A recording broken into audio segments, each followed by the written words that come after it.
Qui se réveille le matin, qui appelle les médias et qui leur dit notre parti a décidé alors que je parle avec personne. C'est notre parti qui va envoyer des responsables, des délégués, on va se concerter et on va dégager une position. Parce qu'on nous demande de dire clairement notre position. Il y a 3 positions possibles pour l'MPCR. Rester dans Benno Bokk Yakaar. J'avoue que c'est une position devenue ultra minoritaire dans notre organisation. Parce que nous ne sommes pas satisfaits. Et nous l'avons dit, nous étions les premiers. 2 semaines après l'installation de Macky Sall, nous avons participé à une réunion où on a dit, Monsieur le Président, nous sommes dans Benno Bokk Yakaar, mais nous vous informons de ceci. Vous avez été élu par plus de 200 organisations. Tous les candidats se sont coalisés autour de vous. Le résultat immédiat que nous voyons, c'est que la coalition s'est transformée en une bande des 4. Rewmi, APR, PS et AFP. Disons que c'est une très très mauvaise tendance parce que ces gens-là, avec tout le respect qu'on a pour eux, ils ne sont pas meilleurs cadres que nous. Ils n'aiment pas le Sénégal plus que nous. Et moi, je ne peux pas avoir une base de 200 organisations et commettre l'erreur de ramener ça à 4 partis politiques soi-disant majoritaires dans le pays.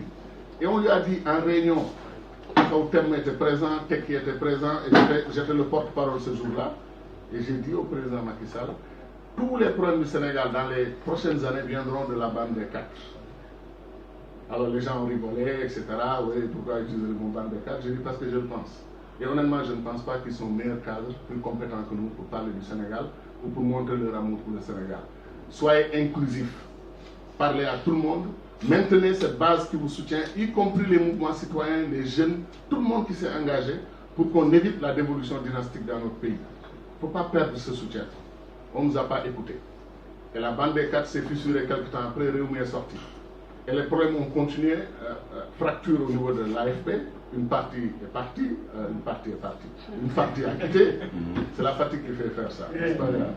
Une partie a quitté, et au niveau du Parti Socialiste, vous connaissez les tendances entre Khalifa, Tanor, les autres, ça n'a jamais été une mer calme, ça a été une mer agitée, comme disait une mer agitée à agiter, voilà, et même plus fort. Donc, et l'APR, bien entendu, elle-même, ça n'a pas été aussi une mer calme.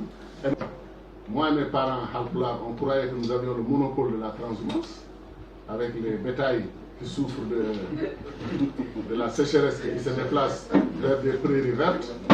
Mais la classe politique sénégalaise est en train de nous montrer qu'elle peut rivaliser. Je ne dis pas avec... voilà quoi, je ne termine pas ma phrase, mais qu'eux aussi, maintenant, ils ont redéfini le concept de transhumance.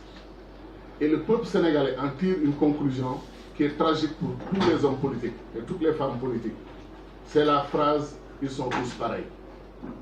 Moi, une phrase qui me brise le cœur parce que franchement, je réclame ma différence. Je ne suis pas pareil avec ceux qui pensent que les valeurs n'ont pas de place dans la politique, que l'éthique n'a pas de place dans la politique. D'ailleurs, n'est pas réaliste. Qui ne sera jamais président? Parce que pour être bon politicien, il faut savoir mentir, il faut savoir bouger quand c'est nécessaire, il faut savoir transhumer, il faut savoir ceci ou cela.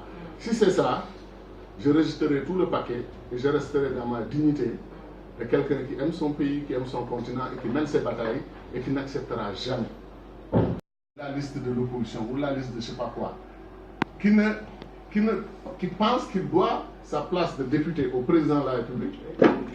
Pourquoi cette personne s'occupera des problèmes du Sénégal? Il va s'occuper, elle va s'occuper des problèmes du président de la République. C'est comme ça que quand il y a une session à l'Assemblée, le chef du groupe parlementaire va au palais chercher des instructions. Et puis il appelle le groupe parlementaire, et les gens vont aller voter pour le président. Et après, ils sont tout fiers de prendre la parole à l'Assemblée et d'être filmés devant les caméras, en train de défendre les présidents, attendant une autre dividende, peut-être une promotion, peut-être un poste de DG, peut-être un poste de ministre, etc. Il nous faut changer cela. Il faut que chaque député vienne d'une base. Et que le siège du député, sa permanence soit à sa base. Si tu es un député de Pété, il faut avoir une permanence à Pété. Les populations doivent pouvoir se trouver là-bas et te poser leurs problèmes. Si tu es un député de Guinguinéo, il faut avoir ta base à Guinguinéo. C'est quoi l'hôtel des députés à Dakar? Vous supprimez ça. sauf en session extraordinaire, où ils entrent en session pendant une semaine, il faut quand même les loger. Mais même si on les laisse, ils ne vont pas dormir dans la rue. Qui ne connaît pas quelqu'un à Dakar qui peut te prêter un petit pantaré ou te prêter un matelas éponge? Si tu es un député du peuple, ce n'est pas gênant d'avoir un petit matelas où tu poses la tête. Le lendemain, tu vas courageusement défendre les points de vue de ta base. C'est ce que les Américains appellent constituency. Constituency, c'est ceux qui t'ont élu. Tu ne dois loyauté et fidélité qu'à ces gens-là. Parce qu'entre plusieurs candidats, ils t'ont aimé. Ils ont aimé ton discours, ils ont aimé ton message, ils sont allés te représenter à l'Assemblée. Alors, le parti auquel j'appartiens, s'il est au pouvoir, il lance un mot d'ordre, on amène le débat à l'Assemblée.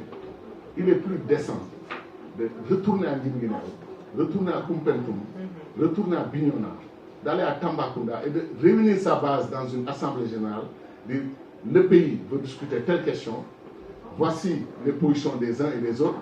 Qu'est-ce que vous voulez que j'aille défendre là-bas à l'Assemblée? Et les gens vous donnent leur avis.